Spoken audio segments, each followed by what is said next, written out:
Hello everyone, welcome back to the Celebrity Issue channel. Now we will discuss the Beatles, a band that was successful in the 1960s. But behind the success of this band, it cannot be separated from disputes between band members regarding the songs they created. There are often differences of opinion, controversy and other things. Let's check it out. The songs John Lennon actively disliked on the Beatles album, Sgt Pepper. Even prior to departing from Liverpool, John Lennon was headed for celebrity status. He struggled to find his way in the world and overcome his middle-class upbringing, but his partnership with Paul McCartney yielded some of the decade's biggest singles. Generations of musicians have been influenced by the Beatles' vast repertoire. Though they influenced a whole generation, Lennon thought Sgt Pepper's Lonely Hearts Club Band could have done much more in some areas. However, at the time, it was impossible to predict the sound of the Beatles' next endeavor. Many people questioned whether the Fab Four, who everyone had come to idolize, were in danger of failing since they had played their last gig and would never tour again.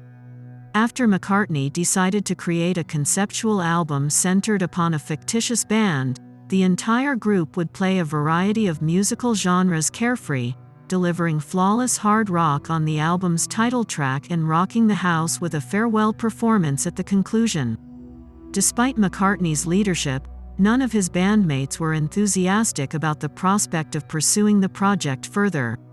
Although Lennon and George Harrison composed their own masterpieces for the album, they never tried to conform to the idea, instead producing the kind of intriguing musical works that complemented McCartney's narrative-focused songs.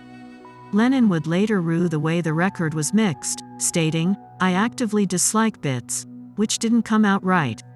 He felt that the songs he worked on weren't even close to being as good as they could have been. Lucy in the Sky with Diamonds has several parts that I find objectionable. There are several odd sounds in Mr. Kite. Although I still think A Day in the Life is nicer than I did when we were performing it, I still like it.